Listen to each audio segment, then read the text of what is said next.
नमस्कार। मनी मंत्र के एक और विशेष अंक में आप सभी दर्शकों का बहुत बहुत स्वागत है। आज आपके साथ मैं हूं असीम मिश्रा। आज हम बात करेंगे छोटी बचत योजनाओं की। जैसा कि आप सभी जानते हैं कि वित्तीय बचत के लिए जो लघु बचत योजनाएं हैं वो काफ़ी महत्वपूर्ण भूमिका निभाती हैं। आम जनता पीपीएफ हो, एनएससी हो, डाकघर बचत योजनाएं हो, ईपीएफ, केवीपी और अन्य तमाम जो लघु बचत योजनाएं हैं उनके माध्यम से निवेश करती हैं। लघु बचत योजनाएं भारत में घरेलू बचत का एक बहुत ही महत्वपूर्ण जरिया है। भारत में अधिकतर लोग सरकारी योजनाओं में निवेश करना पसंद करते हैं। सरकार योजनाओं में निवेश किए गए पैसे पर ब्याज और अन्य सुविधाएं भी प्रदान करती हैं और इस पैसे को अलग अलग विकास के कामों में भी सरकार लगाने का काम करती हैं। लघु बचत योजनाएं देशव्यापी डाक का जो नेटवर्क है उसके जरिए और बैंक नेटवर्क के जरिए संचालित की जाती हैं। सार्वजनिक क्षेत्र के बैंक और कुछ निजी क्षेत्र के बैंक भी भारत में लघु बचत योजनाओं की पेशकश करते हैं। आम नागरिकों के लिए ये योजनाएं बहुत ही मायने रखती हैं। तो इस कार्यक्रम में आज हम इन तमाम विषयों पर विस्तार से बातचीत करेंगे और आप दर्शक भी इस कार्यक्रम से जुड़ सकते हैं और आपके मन में अगर कोई भी सवाल हो इससे जुड़ी हुई तो आप आज के हमारे मेहमान से पूछ सकते हैं।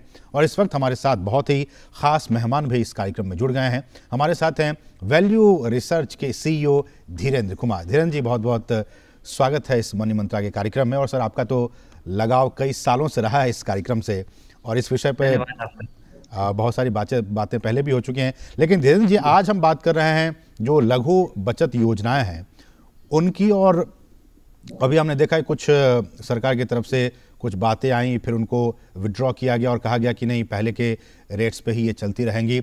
क्या ये मामला है और किस तरह से ये आम जो छोटे जो निवेशक हैं उनके लिए लघु बचत योजनाएं काफ़ी महत्वपूर्ण है? जी हाँ, ये लघु बचत योजना निवेशकों के लिए बहुत महत्वपूर्ण है क्योंकि देश में हर जगह ये पोस्ट ऑफिस के जरिए लोगों तक पहुंचता है। भारत एक ऐसा देश है जहाँ पे फाइनेंशियल सर्विसेज गांव एक बहुत विस्तृत देश में एक बचत की योजना हर घर तक नज़दीक पहुँचाने का ये एक आसान जरिया है और इस वजह से इसका पेनिट्रेशन काफ़ी ज़्यादा है इसमें। और इसमें आमतौर पे नहीं बल्कि केवल इंडिविजुअल्स ही इसमें पैसा लगाते हैं। बड़े निवेशक कंपनियों और बड़े निवेशकों के लिए बहुत सारे विकल्प हैं, लेकिन छोटे निवेशक जिनको कि 500-1000 रुपया बचाना है और रिकरिंग डिपॉजिट करना है, वो पैसा सुरक्षित रहे। और एक ऐसे देश में जहाँ पे हर तरीके का फ्रॉड एक अज्ञानता की वजह से बहुत सारे लोग ऐसी बचत योजना में पैसा लगाते हैं जहाँ पे उनका पैसा गायब हो जाता है। तो इनका कामयाब होना बड़ा ज़रूरी है हमारे यहाँ फाइनेंशियल सक्सेस के लिए, हर एक इंडिविजुअल के। दूसरा कि यहाँ पे जो छोटी बचत योजना है इसके लिए काफ़ी साल पहले ये प्रावधान कर दिया गया था कि इनकी जो ब्याज दरें हैं ये बाजार से जुड़ी रहेंगी और बाजार से जुड़ी रहने का फॉर्मूला बनाया गया था कि पिछले 3 महीने में जो गवर्नमेंट बॉन्ड्स के रेट हैं उसके आधार पे एवरेज करके इनके ब्याज दरों को बदल दिया जाएगा। उसके तहत 1 अप्रैल को ये अनाउंस हो गया कि ब्याज दरें कम हो गई और इस बार चूंकि ब्याज दरें इतनी गवर्नमेंट बॉन्ड्स पे जो रिटर्न है, जो उनके दाम है वो इतने गिर चुके हैं और उस पर रिटर्न इतना कम है, यील्ड इतना कम है कि उसके वजह से जो गिरावट हुई, जो कमी आई वो बहुत ज़्यादा थी। इसके वजह से ये एक तो राजनीतिक विषय हो गया कि सरकार ये बदलाव कर रही है। जब सरकार को लगा कि ये जो फॉर्मूले के तहत ये जो ब्याज दरों में कमी आई है इसके वजह से बहुत सारे लोगों को बड़ा नुकसान होगा या बहुत सारे लोगों की आमदनी में कमी हो जाएगी, तो ये बदलाव किया गया। और राजनीतिक विश्लेषकों का ये कहना है कि ये ब्याज दरें इसलिए बदली गई हैं या रिवर्स किया गया है क्योंकि इलेक्शंस हैं।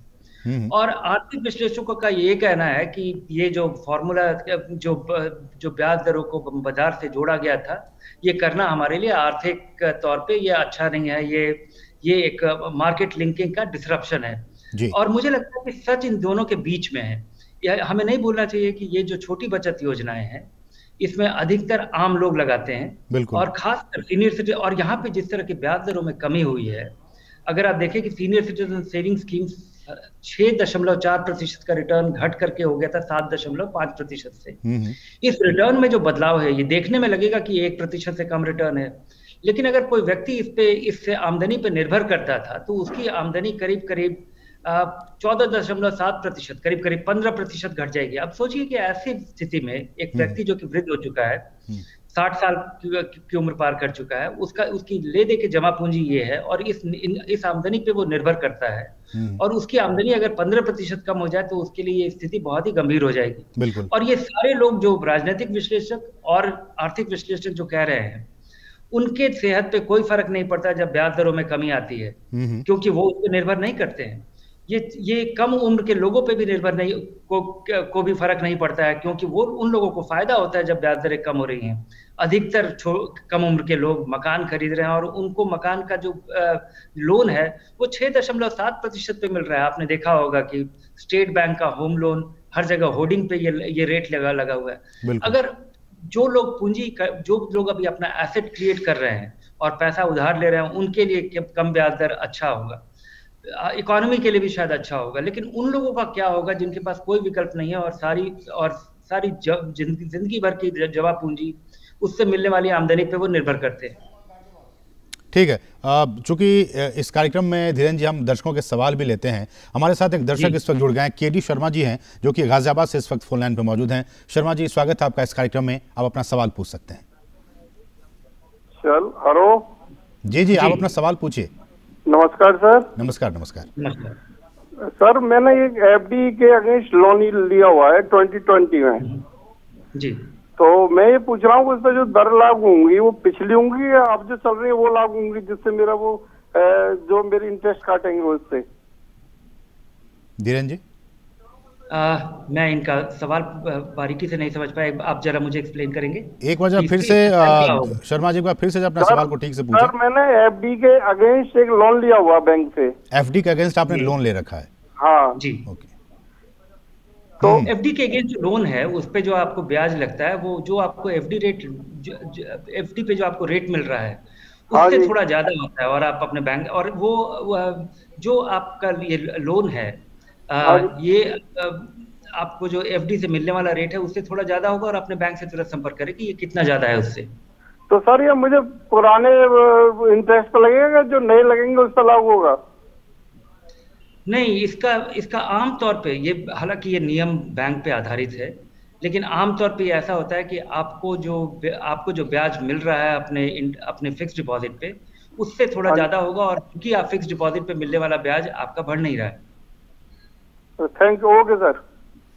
ओके शर्मा जी, तो धीरेन्द्र जी आप जो बात बता रहे थे तो उसमें ये कई लोगों के सर मन में सवाल ये भी आता है कि अगर सरकारें जो हैं, आपने कहा कि 3 महीने में इंटरेस्ट रेट को घटाने बढ़ाने का एक तरीका है, बढ़ाने में तो जो इसमें निवेशक हैं उन्हें खुशी होती है जब इंटरेस्ट रेट बढ़ता है, लेकिन सरकारें जब घटाने का काम करती हैं तो इसके पीछे सरकार आखिर चाहती क्या है? क्यों वो इस तरह के जो छोटे निवेशक हैं और उनके जो निवेश वो करते हैं इसके इंटरेस्ट रेट पे सरकार जब इंटरेस्ट रेट को कम करती है, इसके पीछे मकसद क्या होता है?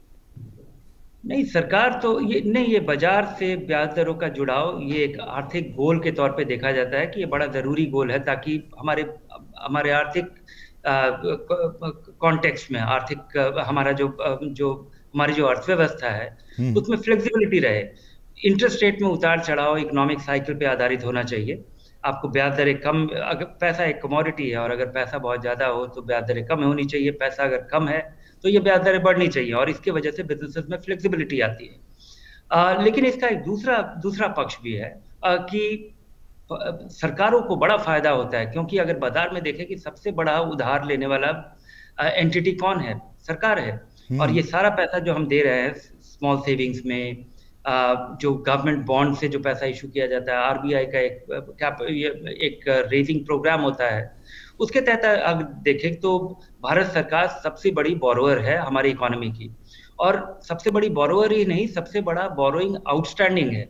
तो अगर ब्याज दरों में कमी आती है तो सरकार को सीधा फायदा होता है कि लेकिन सरकार को अगर फायदा होता है तो वो लोगों का फायदा है। अगर सरकार का फिस्कल अगर डेफिसिट कम होता है, जो इनका उधार लिया हुआ पैसा उस पर अगर ब्याज कम होता है तो वो लोगों के लिए ही इस्तेमाल होता है। लेकिन यहाँ पे मुझे लगता है कि वृद्ध लोगों के लिए जो स्कीम है उसमें एक एक्सेप्शन करना चाहिए, क्योंकि ये एक ऐसा व्यक्ति है जिसने जिंदगी भर कमाया है, बचाया है, और अपनी सुरक्षा अपना पेंशन का इंतजाम खुद कर रहा है, और ये सरकार पे निर्भर नहीं कर रहा है। दूसरा कि पिछले 20-30 साल 40 साल में जिस व्यक्ति ने पैसे की बचत की है, उस समय हमारा बाजार पूरी तरह से विस्तृत नहीं था। ये स्टॉक मार्केट में नहीं लगा सकता था, कहीं और लगाता था तो डूब जाता था। और पिछले 20-30 साल में जो अधिकतर स्थिति रही है कि इन लोगों को महंगाई दर से कम ब्याज मिला है। हालांकि ब्याज जो इंटरेस्ट रेट था वो लगता था कि ज्यादा है, 9%, 10%, 11%, लेकिन वो एक ऐसा 20-30 साल का दशक था जिसमें महंगाई भी बहुत ज्यादा थी। आपने देखा उस 20-30 साल में जिस समय ये बचत कर रहे थे, उस समय महंगाई, सब चीजों का दाम बहुत रफ्तार से बढ़ रहा था। और वृद्ध लोगों की जो महंगाई है वो हमारे इन्फ्लेशन रेट से ज्यादा बढ़ रही है, खासकर अगर उनके जो खर्च करने का जो खर्चे का बास्केट है, अगर आप देखें। तो धीरेन्द्र जी, तो क्या जब सरकार रेट फिक्स करती है तो क्या सरकार इस बात का ख्याल रखती है कि अभी क्या मार्केट में इन्फ्लेशन की स्थिति है, महंगाई की क्या कुछ स्थिति है, इस बात को मद्देनजर रखते हुए इस तरह के रेट्स को वो चेंजेस करती है, इसको वो मद्देनजर रखती है? इनडायरेक्टली, सीधा नहीं, क्योंकि इस ब्याज दरों के रीसेटिंग में केवल एक फॉर्मूला यूज किया जाता है कि सरकारी बॉन्ड्स का रेट पिछले 3 महीने में क्या था। लेकिन सरकारी बॉन्ड्स के रेट या जो इकोनॉमी में जो अर्थव्यवस्था है जिस पे आधारित ये सरकारी बॉन्ड्स के जो रेट्स हैं या यील्ड्स है वो होता है, वो इन्फ्लेशन पे आधारित होता है। अगर महंगाई दरें कम हो तो ब्याज दरें कम होंगी, और ब्याज दरें कम हो तो बॉन्ड्स के दाम कम होंगे और वहां से यील्ड आपको जो भी मिलेगा। तो अगर महंगाई दर कम हो तो ब्याज दरें कम होंगी, और उस वजह से उसका असर इन पे सीधे तौर पे नहीं लेकिन इनडायरेक्टली जरूर पड़ता है। लेकिन यहाँ पे ये फॉर्मूला इतना स्ट्रेट फॉरवर्ड नहीं है। हर एक व्यक्ति का इन्फ्लेशन बिल्कुल अलग अलग है और हर एक व्यक्ति के लिए इन्फ्लेशन कैलकुलेट करना असंभव है। लेकिन आमतौर पे हम ये मान सकते हैं कि जो इन्फ्लेशन का जो हमारा प्रोडक्ट और सर्विसेज और कमोडिटीज का जो बास्केट है वो पूरी तरह से रिफ्लेक्ट नहीं करता है वृद्ध लोगों के लिए। अगर आप बूढ़े लोगों के हेल्थ केयर एक बहुत बड़ा खर्चा है, और उसके लिए और उनके लिए मकान के लिए बोरो करना या मकान बनाने वाला जो कंपोनेंट्स है वो उनका खर्चा नहीं है। तो इसको हमें डिफरेंट तरीके से देखना चाहिए। ये जो बचत का योजना है, खासकर सीनियर सिटीजन सेविंग स्कीम और कुछ ऐसे बचत योजना, वहां पे मुझे लगता है कि लोगों के लिए एक बहुत ही कंपैशनेट तरीके से देखना चाहिए, इसको एक खर्चे के तौर पे देखना चाहिए। ये एक ऐसा, और भारत सरकार ये इसकी इंतजाम कर रही है। अगर आप देखें कि हर एक स्टेट गवर्नमेंट और सेंट्रल गवर्नमेंट एम्प्लॉय का जो पेंशन है उसके लिए उसको इन्फ्लेशन एडजस्टेड पेंशन मिलता है। ये एक ऐसा व्यक्ति है, वृद्ध व्यक्ति है, जो कि जिसने अपने पेंशन का इंतजाम किया है अपनी पूंजी इकट्ठा करके, और उसकी पूंजी पे जो रिटर्न मिल रहा है उसको हम लगातार उसमें कमी किए जा रहे हैं। उसको एक स्पेशल ट्रीटमेंट की जरूरत है। नहीं, साथ ही साथ धीरेन्द्र जी ये भी हम जानना चाहेंगे कि जिस तरह से कहा जा रहा है कि जो रेट्स होते हैं इन तमाम लघु बचत योजनाओं पे जो रेट अप्लाई होती हैं, निवेशकों के लिए ये ज़्यादा अच्छा होता है कि सरकार अगर इसे अपरिवर्तित रखे, अनचेंज रखे, तो ये उनके लिए ज़्यादा मुफीद होता है। क्या ये बात सच है? नहीं, अगर कम हो जाए और उसके बाद अपरिवर्तित रहे, अगर ये ना बदले तो ये बड़ा नुकसानदेह होगा। पूरी तरह निर्भर करता है कि ये एक रीजनेबल हो, और रीजनेबल का फॉर्मूला जो बनाया गया है कि ये इकोनॉमी में जो प्रिवेलिंग इंटरेस्ट रेट है वैसा हो। इन लोगों की सुविधा के लिए जरूर इसका ज्यादा स्टेबिलिटी, शायद क्वार्टरली बेसिस पे ना रखा जाए, सालाना एवरेज पे इसको आधारित किया जाए तो शायद थोड़ा इस पे फर्क पड़ेगा।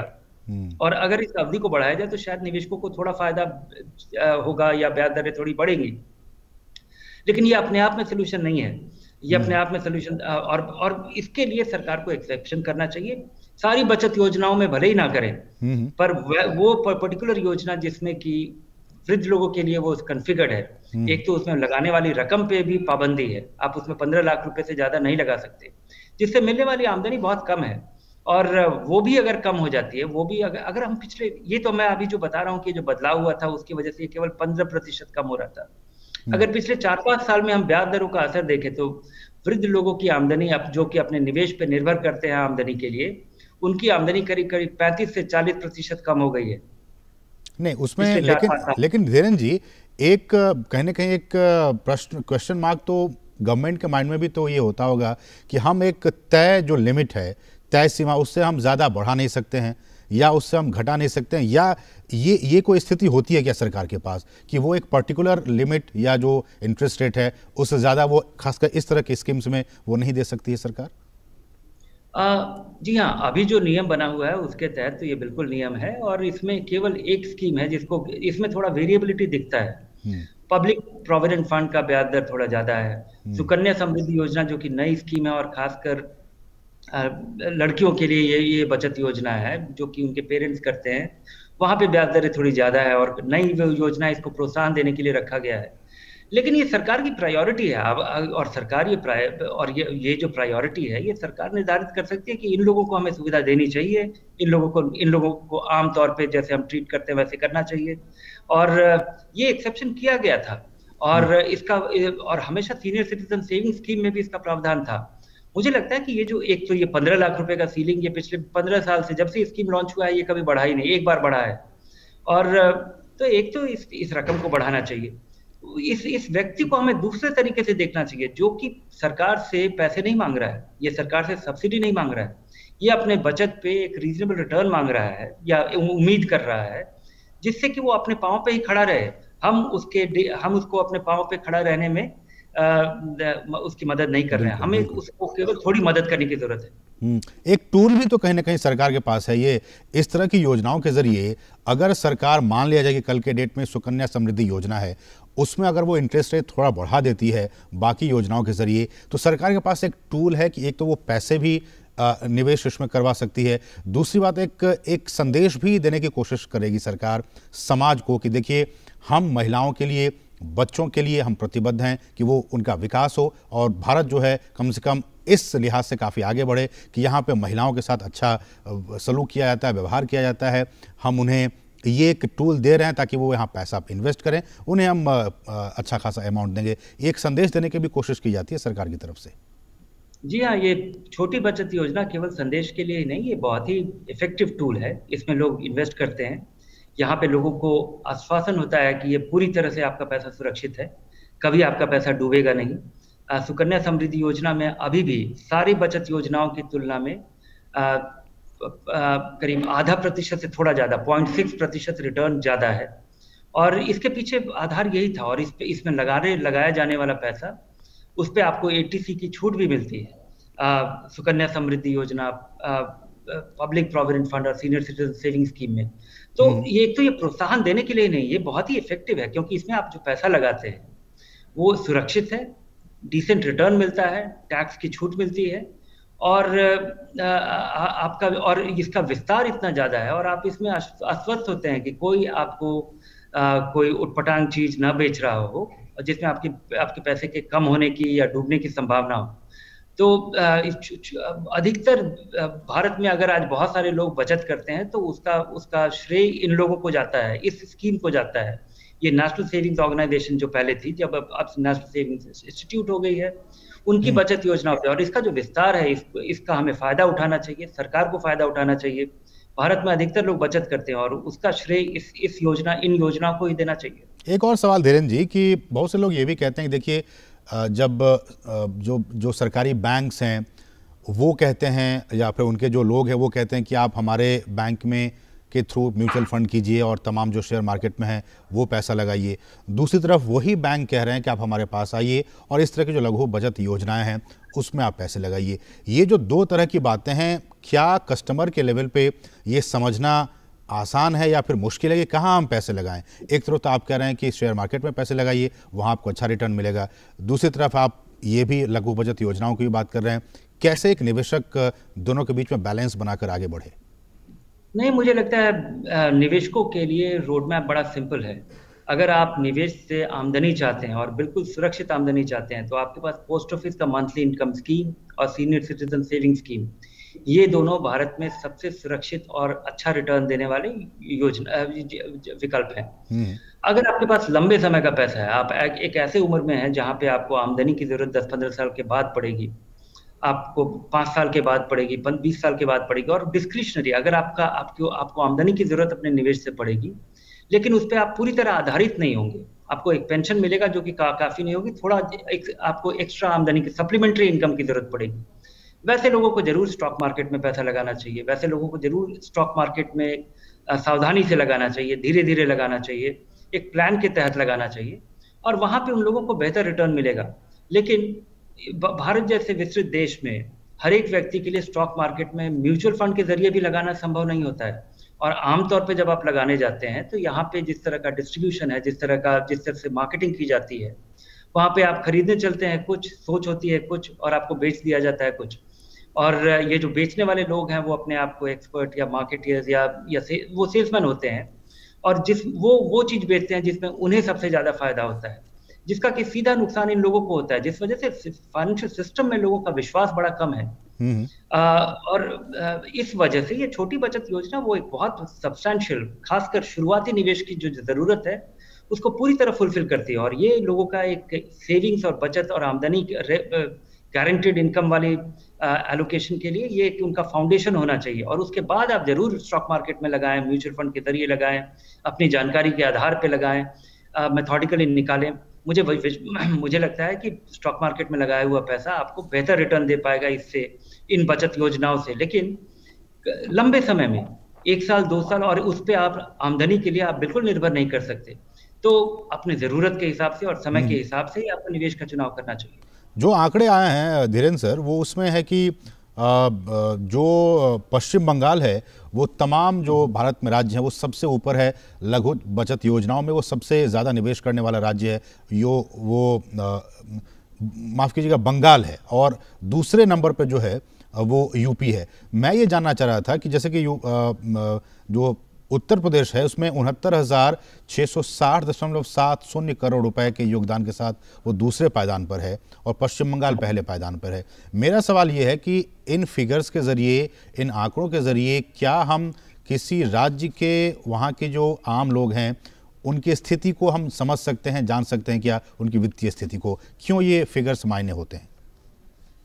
ये फिगर्स बिल्कुल मायने रखते हैं, और ये फिगर्स क्लियरली वो बताते हैं कि जहां कहीं भी बहुत बड़े स्केल पे निवेशकों को, आम जनता को की बचत को जब उन्हें फ्रॉड का सामना करना पड़ा है, आपको ध्यान होगा कि पिछले 10-15 साल में बहुत बड़ी जो फाइनेंशियल स्कैम्स हमने देखा है, खासकर छोटी बचत योजना जो कि बहुत लोगों तक पहुंचा था, वो श्रद्धा या शारदा स्कैम, जिसमें कि बहुत सारे राजनीतिक लोग भी उसमें इन्वॉल्व थे, रोज वैली। तो और अगर आप ये गरीबी, अज्ञानता या फाइनेंशियल इलिटरेसी और इस तरह का फ्रॉड, क्योंकि लोग कमाते हैं, लोग बचाते हैं और लोगों के पास बहुत कम विकल्प है। और ये जो छोटी बचत योजना, ये फ्लाइट टू सेफ्टी है। अगर लोगों को हाल फिलहाल अगर नुकसान हुआ हो और आपने देखा हो कि आपका पड़ोसी का पैसा डूब गया, आपका अपना पैसा थोड़ा डूब गया, तो उसके बाद आप संभल के चलते हैं। और संभल के चलने वाले सारे निवेशकों के लिए ये सबसे आसान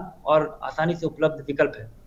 ठीक है, लेकिन चूंकि समय अब हम अपने आखिरी पड़ाव में पहुंचते जा रहे हैं, धीरेन्द्र जी, जो लोग अभी भी आज की तारीख में भी ये समझ नहीं पा रहे हैं कि वो कहाँ पैसे को निवेश करें, अगर ग्रामीण इलाकों की बात कर लें, उनके पास उतनी सुविधाएं नहीं होती हैं, कैसे उन लोगों तक, चाहे वो बैंक हो या पोस्ट ऑफिस हो या फिर सरकार हो, अपनी बात को कैसे पहुंचाए कि वो अपने पैसे को, जो गाढ़ी उनकी कमाई के पैसे हैं, उनको वो ठीक तरीके से, सही तरीके से सुरक्षित निवेश करें?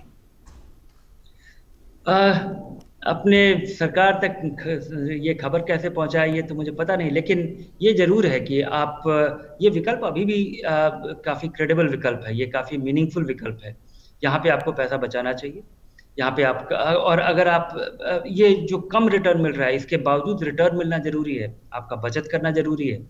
और अगर इस पर रिटर्न ज्यादा मिले तो ज्यादा अच्छा होगा, लेकिन अगर रिटर्न नहीं मिलता है इस वजह से इस विकल्प को आप बंद नहीं कर सकते। दूसरा कि अगर आपको थोड़ी बहुत भी जानकारी है और जिस तरह से फाइनेंशियल सर्विसेज डेमोक्रेटाइज हो रहा है, लोग जिस तरह से पैसा अपना पेमेंट मैकेनिज्म फॉलो कर पा रहे हैं, और खासकर जिस तरह से एक स्मार्टफोन और एक डेटा कनेक्शन के साथ स्मार्टफोन जो कि अधिकतर भारतीय के पास आज उपलब्ध है, आधार कार्ड और एक जनधन स्कीम जो कि आपको पूरी तरह से सक्षम करता है कि आप जो भी विकल्प है उसमें आप सीधी तरह से भागीदार हो सकते हैं, वहां पे आप निवेश कर सकते हैं जी। थोड़ी जानकारी हासिल कीजिए और ये निवेश करना उतना मुश्किल नहीं है। एक विकल्प जो दुनिया के सबसे सोफिस्टिकेटेड इन्वेस्टर को उपलब्ध है, वो आपके पास किसी गांव में भी उपलब्ध है, अगर आप थोड़ी बहुत जानकारी हासिल कर ले और आपके पास ये 3-4 चीज हो, आधार कार्ड, एक बैंक अकाउंट, एक ऑनलाइन बैंक अकाउंट और एक स्मार्टफोन डेटा कनेक्शन के साथ। ठीक है सर, आखिर में हम शेयर बाजार पर नजर डाल रहे हैं, ग्राफिक्स के जरिए आप समझाने की कोशिश कर रहे हैं क्या कुछ रहा इस हफ्ते। क्या दिखता है आने वाले हफ्तों में, किस तरह से शेयर बाजार का चाल आपको दिख रहा है? ये बड़ा मुश्किल सवाल है और ये मुझे नहीं लगता है कि ये आसानी से इसका मेरे पास कोई इसका जवाब नहीं है और शायद किसी और के पास भी नहीं होगा। लेकिन हाँ, बाजार में अभी जो स्थिति बनी हुई है ये कहना बड़ा मुश्किल है। उसका कारण ये है कि पिछले 1 साल से हम उम्मीद कर रहे हैं कि बाजार बहुत महंगा है और इसको गिरना चाहिए। बहुत लोग उम्मीद कर रहे हैं कि बाजार इस बाजार के बने रहने का कारण 2-3 है। एक तो कि बाजार में लगातार पैसा आता जा रहा है, दूसरा कि लोगों को लग रहा है कि ये जो बाजार में हम सोच रहे थे कि भारी गिरावट होगी, वो गिरावट की स्थिति बहुत टेम्पररी होगी। अगले साल हमारे कंपनियों का अर्निंग्स पूरी तरह से रिस्टोर हो जाएगा। विदेशी निवेशकों का पैसा लगातार आना जारी है। भारतीय निवेशकों का भी पैसा अभी तक, आज ही मैं खबर पढ़ रहा था अभी तुरंत की म्यूचुअल फंड जिसमें कि 9 महीने से लगातार पैसा निकल रहा था, वो पहली बार इस महीने मार्च के महीने में पैसा आया है, ये पॉजिटिव फ्लो हो गया है। तो ये एक जो छोटा सा नेगेटिव दिख रहा था वो भी अब काफी स्ट्रांगली पॉजिटिव हो गया है। कंपनियों के जो रिजल्ट्स आ रहे हैं, हाँ, अगर ये सेकंड राउंड जो हम देख रहे हैं ये पैंडेमिक का, अगर ये बड़ा होता है तो मुझे लगता है कि ये काफी एक बार बाजार में फिर एक बार भगदड़ मच सकता है। लेकिन वो टेम्पररी भगदड़ एक स्थिति है। लोगों अभी भी मुझे लगता है कि बहुत ज्यादा लोग ऑप्टिमिस्ट हैं पेसिमिस्ट की बजाय। चलिए, बहुत बहुत शुक्रिया धीरेन्द्र जी, आप इस कार्यक्रम से जुड़े और इन तमाम बातों पर विस्तार से बातचीत की। हमारे दर्शक भी जुड़े और अपने जो सवाल है वो भी इस कार्यक्रम के जरिए उन्होंने जानने और समझने की कोशिश की। तो आज के इस अंक में, मन मंत्रा के आज के इस विशेष अंक में बस इतना ही। मुझे और हमारी पूरी टीम को दीजिए अनुमति। नमस्कार।